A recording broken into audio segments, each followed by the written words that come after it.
All right, it's time to wrap up a season with J Leman. And that went fast. Wow. Not fun, in just a brutal way to lose a bowl bid. Yeah. So Northwestern reaction, Jay, go.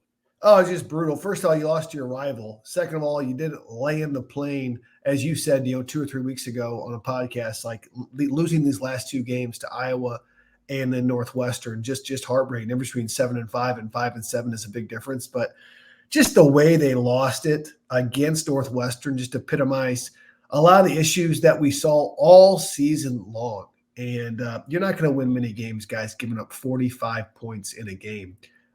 Giving up 40-plus to Indiana and Northwestern, teams you thought going into the year were pretty shoe-in wins. They were not. And it's just disappointing on a lot of fronts. How big of a setback is this season for Illinois? It's certainly a setback, okay? To say that it's not a setback would not be honest, number one. I think the coaches think it's a setback. I think we've talked about this before, but if they had 5 wins the first year, maybe 6 wins the next year, and then maybe 7 or 8 wins this year, we would be really high on the horse right now. I think we made a big jump last year, bigger than expected. Although it was only 3 wins, it felt like a lot more when we were, talking and whatnot. It feels like it really, really stepped back this year, and that's really unfortunate. Now, that being said, and just a second as my light just went out here, I want to plug this back in, guys. This is live TV, so we're something happened here where I had my ring light. I hope you can still see me. Never mind. But I would say this, really disappointed because we have some of our best players moving on. Really, the last of the Lovie Smith era is moving on. And there's a couple here and there, but really the Johnny Newtons, supposedly Keith Randolph, maybe Isaiah Williams moving on. And so now we're going to see, how has Brett Bielema recruited? There's been a couple pieces, Caden Fagan, Altmaier, Isaiah Adams, Zy Chrysler. There's Gabe Akis. There's been a couple pieces that we've seen, Matthew Bailey, but the large core of the key contributors have been Lovie Smith players. And so the question is how have we recruited and how have we developed? And we're really going to see that shake out, Jeremy, in year 4. And I say that because I don't know how big of a step back it is until I see year 4, because those players have to kind of come to roost. Yeah, we'll dive into all of this, Jay, but I want to wrap up this season because Bielema has 2 sayings he says all the time: tough, smart, dependable. They were tough. They were that didn't work out great this year on the tough, smart, dependable, did it? And he always talks about turnovers, penalties, mental errors. Those happened way too much this season. So if you're a coaching staff, what do you do when that is the case? How do you address, turnovers, penalties, mental errors after the season of turnovers, penalties, and mental errors? Well, what's interesting is that there's some programs that seem to never have that issue, Iowa being one of them, right? And that's kind of where tough, smart, dependable comes from. Other programs, Illinois, Maryland would be in one of those programs, struggle with penalties and mental errors over and over and over again. Now, there's only 2 places to really blame. It's the X's and the O's, or it's the Jimmies and the Joes. We talk about this a lot, right? So it's either the way that you coach or it's the players that you have. I will say, I think in general, if you're ahead in a game, you commit less penalties, number one, because you're dictating the tempo, you're running the football more. If we look at just from a numbers perspective, percentage-wise, less penalties happen on run plays than pass plays. You're going to have more illegal procedure, more holding, more issues on pass plays than you do on run plays. We were able to run the ball a lot more efficiently last year and consistently. So you had more penalties, less penalties rather. Number 2 is it really the players? Are we putting them in the best position to actually succeed? I'm going to argue and say that I don't think our defensive backs at their skill level could actually play the defense we were asking them to play. Let's look at and when you get that, you get lots of defensive pass interference. We had that. We get lots of different rotation as far as guys in and out because guys can't cover what they're doing. So I'll use the Brett Bielema line is we got to look at what we're asking players to do. And I would say the defensive backs, for the most part, were not able to do what they were asked to do. And that's why we saw a lot of penalties, right? On the offensive side of the football, I think we got a lot of it cleaned up later in the year as far as the holding once we got the offensive line solidified. And I think that was a big boost to this program. But other than that, I think it has to be a cultural thing. I think it has to be a coaching thing. And early in the year, I was really disappointed that of the chippiness and after the whistle penalties. It's almost like we wanted to have that kind of attitude of the 2022 defense. We didn't have it. And so we got a little frustrated after the play and snapped off at people. So those are kind of the things I look at of why were these penalties and why were these mental errors occurring? I think also Luke Altmaier, as we knew, would have some growing pains. And he did. The first 4 or 5 games, there was a lot of turnovers. There were a lot of mistakes. Made some plays, but we had a new quarterback along with a lot of DBs that were new and first-time starters led to turnovers and some mental errors and, of course, the penalties. Something we've got to clean up if we're going to be in this many close games. All right. How would you evaluate Aaron Henry's first year as defensive coordinator? What does he have to do to get improvement out of this group? Sure. We knew we'd have growing pains with him, but I think Aaron Henry would say he'd be disappointed in his first year. And I think Brett's disappointed. I think all Illinois fans are disappointed. I think Aaron Henry's a good coach. I think he's going to be a good defensive coordinator at some point. I think the question we have to ask in a very, non-biased way is, was he ready for this position in 2023? When you had a guy like Kevin Kane with game experience, I don't think Andy Boo wanted the position, but we had Kevin Kane who certainly wanted to be a coordinator. Could you have bumped up Aaron Henry to an associate head coach or some kind of way to keep him on the staff with you and say, hey, just hang with me a little bit? But we'll also see this move is largely made, after Walters got the job. Does Aaron Henry pay off on the recruiting trail as well down in South Florida, where we want to get some of our skilled players and other players? And that's a big reason why they kept him on as a coach, as the defensive coordinator. But as far as rating it, I would rate it fairly poorly. Our defense didn't play well. I don't think that we had a game plan that really confused anybody. Not that Illinois' defense has been one to confuse people or whatever, but I think you can play really simple and sound. We've got tremendous players. I don't think we had tremendous players at this point on the back end. And sometimes it looked like we just did not have answers to anything to stop them offensively. Listen, when Ben Bryant, I think Cam Johnson's a good player. I think Bryce Kurtz is a decent player. They ain't world beaters. I can tell you that much. And I can tell you that you got 40 put on you by a staff in Indiana that just got let go. There are some real issues on the defensive side. I understand injuries happen. I get it on the back end. You also had an first-round NFL defensive tackle on there. And you have probably Keith Randolph when healthy, a mid-round pick. So a lot has to be said about it. It's not just Aaron Henry. It's Brett Bielema. It's a lot of different things, a lot of different defensive minds. I think the defense itself was the most disappointing factor of 2023, and there's not even a close competition. Maybe the O-line in the first 6 weeks, but if you look at the entirety of the season, it was definitely the defense. I thought Bielema made an interesting comment, Jay, and I don't know if you heard it about, hey, this has been 3 years of this defense, and teams are figuring us out, and maybe – you look at the bottom of the Big Ten defense, and it's Illinois 12th in scoring defense, Purdue 14th.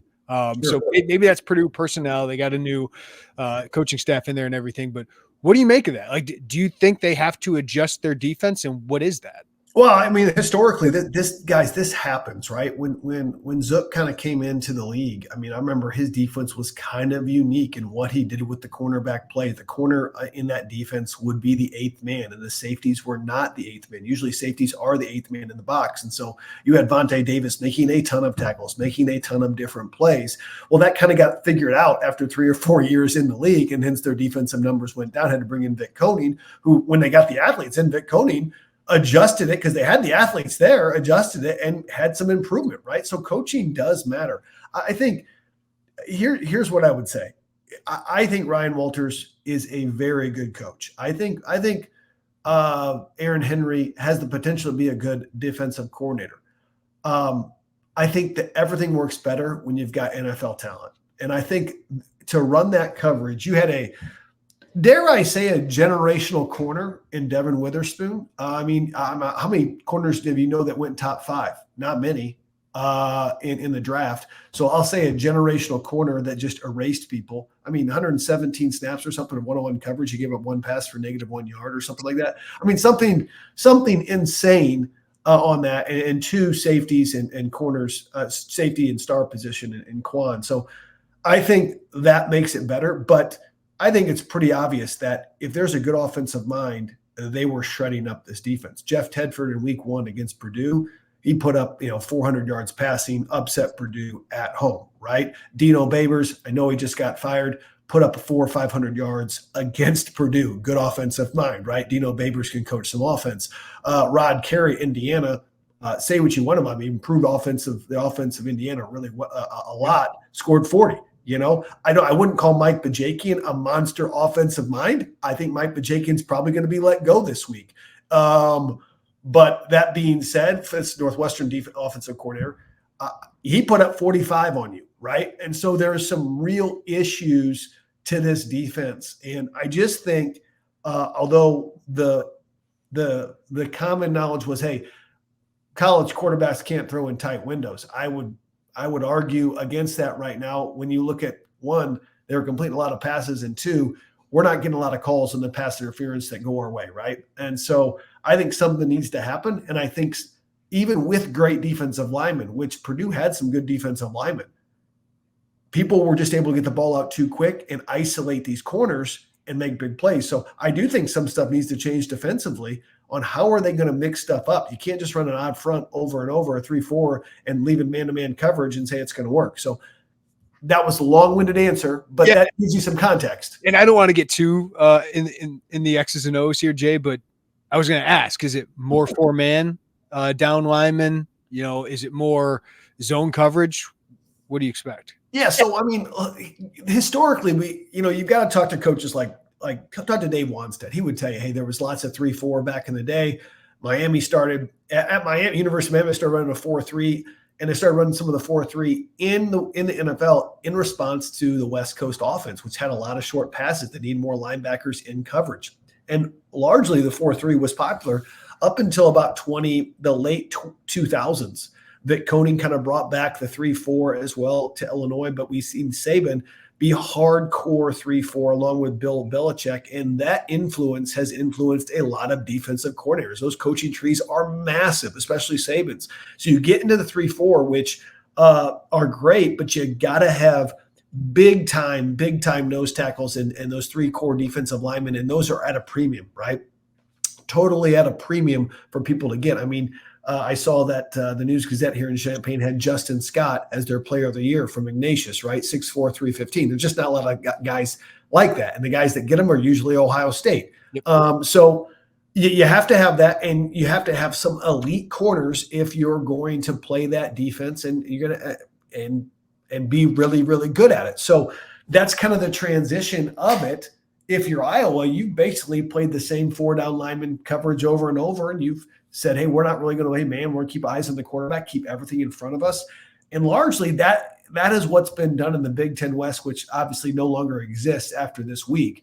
But largely that's been done, other than Wisconsin had played a little bit of 3-4 and man-to-man and whatnot. So that had that Jim Leonhard flair was still there a little bit. But largely, if you look at Northwestern, you looked at up until this year, really Nebraska had done that. We look at Minnesota; they had done that as well. So yeah, you can change it up and whatnot. I think you have to play to your strengths. I think we're starting to get probably deeper at linebacker than we are at D line. And so do you get more linebackers on the field and less D linemen on the field? And it depends what you win in recruiting. So there's a whole historical aspect, right? Everything is cyclical. Just like, Jeremy, me and you graduated college, it was the spread and how fast can you go in the spread? Well, that's kind of like faded away. And now it's like, can we control the ball with complementary football? So it all comes and goes. Yeah. You've heard us talk about HomeField apparel since the start of the season. There are a lot of collegiate apparel brands out there, but we wanted to partner with HomeField because their designs are the best out there. Some of Illini Inquirer's favorites are the basketball ringer tee, the rose tee, and the 1980s long sleeve with the script Illini. It's great. Be sure to check out homefieldapparel.com, filter by Illinois, and see what we're talking about. And our listeners get an exclusive deal using code Illini23. Using that code Illini23 gets you 15% off your first order. We all know you're wearing Illini gear, so if you're in need of a refresh, we really think that you should check out HomeField Apparel, which has the best designs, and these shirts, guys, are really comfortable. Their designs are super unique, and a lot of thought goes into each concept. There's really nothing else on the market like what HomeField is doing. You can find them at homefieldapparel.com and use code Illini23 for 15% off your first order at homefieldapparel.com. This episode of the Illini Inquirer Podcast is presented by Underdog Sports. We see a lot of you are downloading Underdog Sports, using the promo code, and having fun, which we love to see. If you haven't already checked out Underdog Sports, be sure to do so. It's super easy to use. You go on the app, go pick whether favorite players will have a higher or lower stat total than what is listed. For example, Travis Kelce, he's very popular these days. If his number is set at 50 receiving yards and you know Taylor Swift is in the house, you may feel confident he's going to go way higher than the number. Do that with 2 to 5 different players and you're in business. If you go 5 for 5, you can 20x your money. So sign up today with promo code Illini and get your first deposit doubled up to $100. Visit UnderdogFantasy.com or find them in the App Store. And don't forget to register with promo code Illini to get your first deposit doubled up to $100. There are a lot of fantasy companies out there, but we decided to partner with Underdog because it's the easiest place to play fantasy sports. It's also the fastest growing fantasy app in the industry. You must be 18 or older and present in a state where Underdog Fantasy operates. Terms apply. Concerned with your play? Call 1-800-522-4700 or visit www.ncpgambling.org. Great stuff there, Jay. Let's go to the other side of the ball. How would you evaluate Barry Lunney's second season as offensive coordinator? I feel like this conversation is way different now than in mid-October. Oh, yeah. I think we had some real big questions about Barry Lunney after that Nebraska game, really the Purdue and Nebraska game. And even Brett had hinted, hey, we've got to do something offensively that's better. That's better than this. I think Barry Lunney had as good a run these last 5 or 6 games as an Illinois offensive coordinator that, I can remember. Rod Smith had a couple runs where he had some teams, that put up some points, right? But I will say this, that I liked what Barry Lunney got into. Even with Luke Altmaier and even with John Paddock, it looked like these receivers really started to develop in the last half of the season, which gets me excited. We saw more of what we saw in UTSA, which was the RPO action, right? Even without much of a run threat, although Reggie really got it out the last 3 weeks. I give a lot of credit to him. Even without much of the RPO threat, without the run threat, we had the RPO, we banged that, and we had a lot of back shoulder fades, right? And then you have a lot of crossing routes or out routes from Isaiah Williams. And just that combination of stuff, mixing and matching that, even without Caden Fagan and having John Paddock in there, they were able to have a dynamic offense. I mean, you look at what they did the last 3 games. Even they moved the ball. They could have had. They left some points on the board at Iowa. I mean, they moved the ball pretty well against that Iowa defense. All things there, but you look what they did against Indiana and Northwestern. Northwestern's D isn't horrible, and they put up some. They put up some good numbers against that. So I really like where Barry Lunney's headed. I think you got it. I don't think he's in danger of losing anything. I think he's going to develop Luke Altmaier. Big question is, can they continue to develop the offensive line? One, because if the offensive line doesn't work, it doesn't matter what play is called. We saw that. Can they make Caden Fagan and Luke Altmaier the centerpiece? And if Isaiah Williams doesn't come back, can Pat Bryant be consistent? There's games where Pat Bryant looks like the best receiver on the field. He really does. There's also games where he either gets nicked up or, he has some drops or he just disappears from the game. And so the talent's there. Can Pat do that every play? I think he can be an all Big Ten player if he plays to his ability consistently at every play. And so I think also Tip Ryman. That's a big decision too. Will Tip come back? I think they got some depth at tight end, but I think Tip's a key cog in that wheel. What are your biggest reasons for optimism, Jay? A lot of fans are looking for a little bit of a light at the end of this long, dark tunnel of the season that had a nice little 3 and 4 weeks there. But what are your reasons for optimism moving forward? I think if you got a quarterback, you got a chance. I think Luke Altmaier is the best Big Ten quarterback in the West this year. I know that he didn't play the last 3 games, and that was an interesting situation, but I still think Luke Altmaier's got a ton of upside. I think he's going to be better than he was this year because he's going to improve and learn the offense more. I think Kane Fagan's something to be excited about. I think he's a potential all Big Ten and NFL player. I think he's got his best ball ahead of him. I also am excited about Dylan Rosiak. I think Dylan Rosiak is a good linebacker. I think he'll be an all Big Ten player by the time he leaves. Certainly undersized, but brings a lot of pop and a lot of savviness. We've actually got a lot of experience on the back end, whether it was good or not. We've got a lot of experience. So I don't know if I'm going to remind people. I do want to remind people 2019, 2020, the secondary was pretty bad with some good talented guys. And they learned from that experience, and the staff obviously did a good job. Yeah, some really talented guys, right? A lot of those guys, went on to be NFL draft picks. So I think I'm excited about that. I think so those are my reasons for optimism. And that Brett has been shown to be a developer of talent, at least we think. But I don't know if he envisioned himself in this situation at the end of year 3. I mean, his own quote is, he didn't come here to be 5-7. Well, you're 5-7 after 3 years. I mean, in your 3rd year. So that's kind of a tough pill to swallow. I think it's just really critical that the guys they brought in are ready to play week 1 next year. I mean, I'm talking week 1. They've got to start well and battle in the new conference setup. And I think if you get back to a bowl game, if you get to 7 or 8 wins, you feel like, okay, yes, this is a legitimate program. There's no reason that Northwestern should be 7-5 with what they had coming back. And everything went through, and we should be 5-7 with what we had coming back. It's just inexcusable when you have, fairly similar schedules. Jay, in the era of transfer portal, NIL, Illinois can sell opportunity, and I still think that matters most with transfers. Of course, there's a different level of transfer where NIL certainly matters, but how much is missing a bowl game impact in recruiting? How much does that matter in recruiting? I think it impacts it. I think for sure.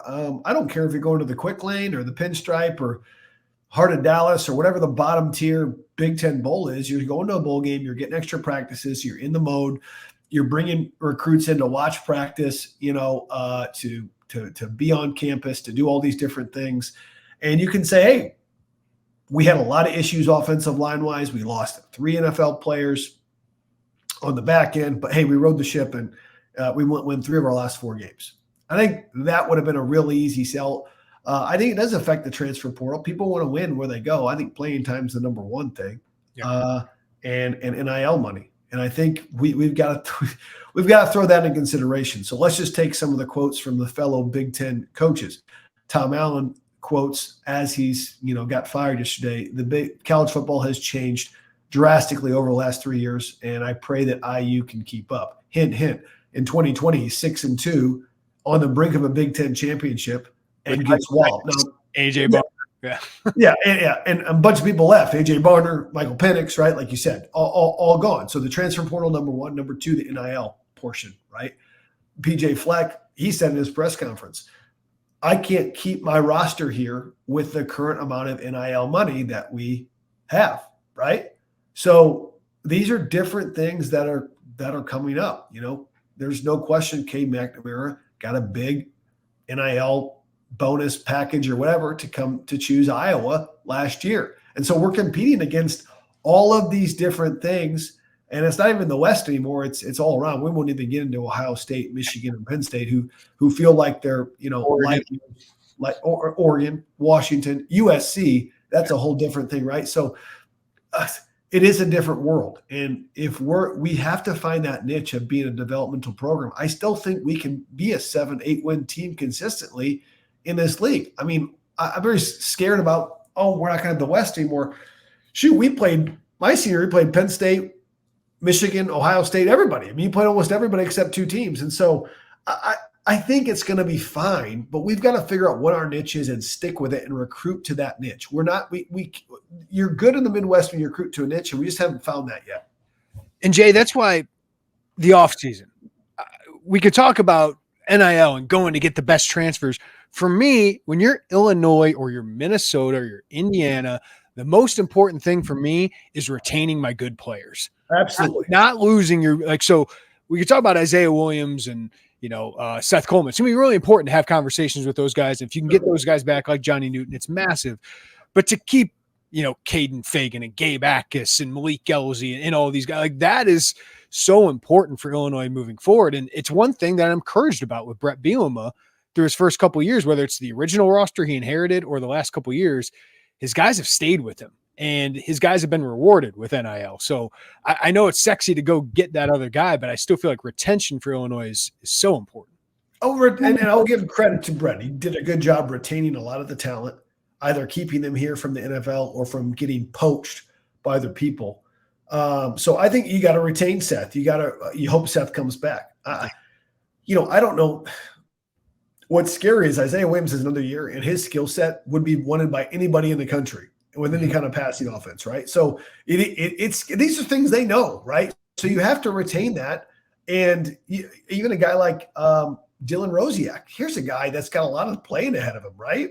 He's playing really well. These are the things we have to think about in this day and age. And Brett has done a great job. I think he mentioned in his press conference, every player is left with a hug in his office or something like that. Just saying, hey, they treat people respectfully. They always leave on good terms. They always keep the door open and whatnot. So I have confidence just from what I've seen of this coaching staff. They're going to be able to retain the players that they need to. Maybe not retain some of them from going to the NFL, but I don't think we're necessarily going to get poached, although it could happen. But we've got to win on some areas in the transfer portal to make a jump. Yeah. So what are realistic expectations for that, Jay? Johnny Newton, you're not replacing Johnny Newton. Yeah, Keith Randolph is a phenomenal player. Didn't have the best year due to injuries, but what do they need offensive line, defensive line wise? And what do you think is realistic? Well, I think in this day and age, you want to get 3 to 4 starters out of the portal. I mean, that's hard to do. Or JUCO, right? I mean, I would say, think about it. Coming into the 2022 season with Gabe Akis and with Isaiah Adams, they really got, and Zai, they got 2 or 3 starters like that, right? And Gabe obviously was a freshman, but that's important. I mean, that bolstered that team quite a bit. How can I forget Tommy? Touchdown Tommy over here just killing it with the Giants. He's going to play in the NFL for a long time. I don't know what this is, if this is like Johnny Manziel light or what, but it's the Paisan thing, right? The Paisan. Okay, got you. Okay. I didn't know if it was, because this was Johnny Manziel, right? He was, okay. All right. So I like that. But he's going to play in the NFL for a long time. Happy for Tommy. You put it on tape like that. Yeah, that's exciting. What a great deal. But you pick up Tommy, right? And so we look at what the transfer portal did this year. We had a starter in Luke Altmaier, and then Denzel Daxon. He was a win. He got a lot of reps as a nose tackle, probably played 20 to 25 snaps a game. So you got 2 starters out of it. I say, so that's why I say, I think Clayton Bush towards the end. Clayton Bush, I don't think he was registered as a starter, but he played a lot because we had some injuries and whatnot. That's why I think you need 3 or 4 starters at least from the transfer portal. And I think you obviously need some on the offensive line. You're losing 2 starters there. You need some on the defensive line, especially if Keith decides to go through like it sounds like he's going to go to the league. So you're going to need somebody on the defensive line. So need one. You'd love to have two on each of those, but you can have one there, and we need some senior defensive back help. Yes, I think we really do. We need some defensive back help ASAP because I think Harper and Bush are gone, right? Mm-hmm. And so, besides Xavier Scott, should anyone feel comfortable with a starting job next year? No. I mean, Miles Scott had 2 pick sixes, but just had way too many errors to have a legit job. Zach Toby is long and lean and could be good. It was a rough game. Yeah, got beat too much, right? McCantos at times flashed. Other guys had flashed, but I think it's only Xavier Scott. I'm really interested if Matthew Bailey can make the recovery. Sabor Kareem, let's see if he can develop because he was highly touted as a recruit. Like you said, so like we've got to have at least 3 or 4 starters out of the portal or out of JUCO. If you can do that, I think that can bolster us. Or we've got to have guys that we haven't seen because we don't get to watch practice. Yeah, make a legit jump. Who are the guys you're most interested in that? I think you mentioned. I'm really interested to see how Toby, plays after getting so much playing time, and obviously a lot of it was good. Sabor Kareem, you mentioned, obviously Malik Elzy. I think James Kreutz is going to be a starter. I mean, he was a terror on special teams. They had him in a lot of specialty packages on defense as a blitzer or guarding guys one-on-one. I think him and Rosiak are the future right now at the interior linebacker positions, right? I just have not seen. I've heard good things about some of our edge guys, Jared Beatty and maybe somebody else. I can't remember who the other guy was, but like it just seems like Coleman and Akis and Zeke Combs and Alec Bryant have kind of just held that down. So who do we have, on the edge? T-Rod Edwards, I was hoping he was going to have more playing time and more, but he's got a body for it. Obviously, a Power 5. He's a Power 5 transfer. Can he make a jump on that? I don't know. McMillan as well, right? 55. Can he make a jump? On the offensive line, I'm not as familiar with him, but I know Magnus Moeller because he was, the Swedish guy or whatever, but can he make a jump? He's huge, right? Super raw. Can Clayton Leonard get on the field? Highly touted guy. Can we get any of these guys to develop into legitimate offensive line? I think Josh Kreutz is going to be a good center. I mean, he's proven that he's going to be a good center. I'm borderline like, is it worth it for a guy like Tip to put on 25 more pounds and become a tackle? Like, I don't know. I just think. Well, I'm thinking outside the box, right? Tip's good at catching balls. Could he be a great tackle? I don't know. Well, let's ask the maybe even more realistic one is you just added a 3-star JUCO edge rusher who's leading the country in sacks. Is Gabe Akis a defensive lineman next year? That's a good question. Is he a defensive lineman or a defensive end? That's kind of where I was going to get to. Is he a defensive end in a more 4-down line setup? Sure, is he a 3 technique or a 5 technique in this current scheme? I don't know. Yeah, I think they hinted at that. I think he could be. I think he's your Johnny Newton replacement. Not that he's going to replace Johnny Newton because he's not, but I think he can play the same position because I think he can beat guards one-on-one. I think he can. I think he's quicker. I think he's powerful. I think he's better in close spaces than he is in space. Or I think Seth Coleman's much better in space than Gabe Akis is. Yes. And so I think if you can keep Seth, I think you move down. Gabe Akis into the interior. I think Denzel. Does Daxon have any more years? You got one more year, yeah. Okay, so I think Daxon can be, I think he can be kind of your nose kind of player in there. You got to find another body in there as well. But getting creative with stuff, right? I think that's really going to be the key. I think also we've got to figure out our nickel position and make it consistent. I think that is a huge position in football. You think about how many third downs come to that number 2 or number 3 receiver that the nickel's manned up on. On the corner, the game gets a lot simpler because it's like, hey, I'm just shutting down this corner. I have this guy. If I'm on the number 2 or number 3 receiver from the sideline, oftentimes the best player, the nickel's going to have him, and that's where a lot of the third down throws go to, especially if you're Illinois or other teams.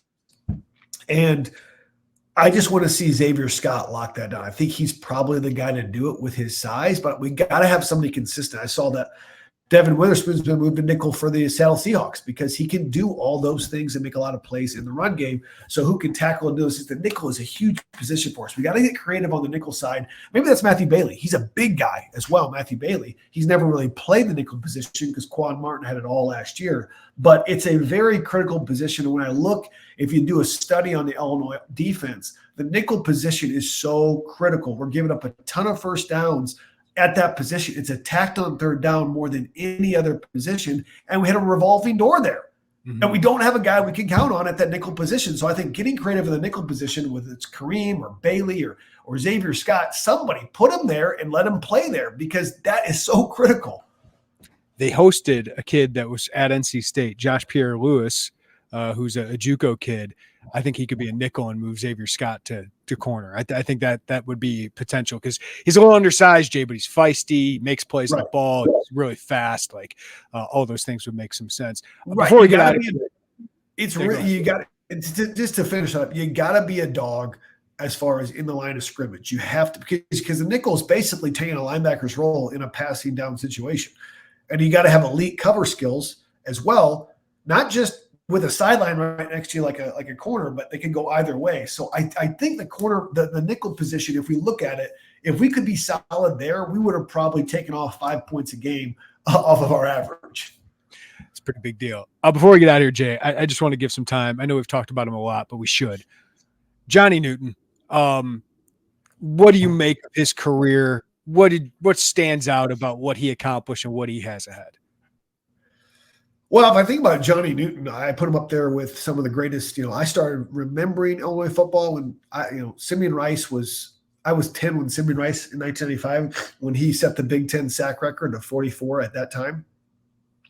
And so he's kind of the standard of what we've had. I know there's other guys, Mo Gardner and Melagee and all kinds of Whitney Merciless as well. And Will Davis. And all these guys, Corey Legit. I mean, but I put Johnny Newton as up there as just as good as any of those guys. I really do.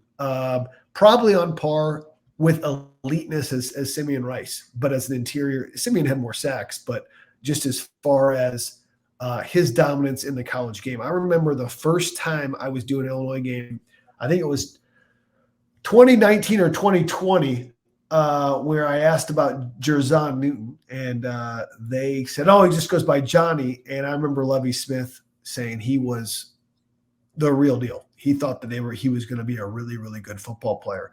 And I've got to see him develop. And I don't know if you remember in 2021, I thought Keith, had a really productive year in 2021 and maybe on par with Johnny. I got a chance to talk to Terrence Jameson that spring, and he goes, man, Johnny's really making a lot of progress. He's the guy we're super excited about. This is 2022 spring. And of course, he exploded on the scene in 2022. And in 2023, very, very unique skill set in his ability to get off blocks quickly. And also his get off, meaning his way he gets off the ball is incredible. The way he uses his hands, plays with unbelievable leverage. And more importantly, seems like a great person, a great leader, a guy that no matter the record and no matter the score, played with 100% effort. It was never an effort thing for Johnny. He never had a head case where he thought he was entitled. And so he'll go a long, long way and get paid a lot of money, as he should. Yeah. What do you think of him at the next level? Here's the I think Johnny can be a starter next year in the league in a 3-4 defense, playing the 4-eye or 5 technique, whatever you want to play. I saw that there's all kind of mock drafts. Some people said top 10. I saw him around 17. I think he's probably in that 15 to 20 range.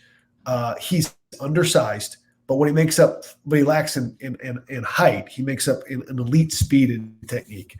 And I think he'll play for a long time on Sundays. I think he'll be a 10-year player in the league.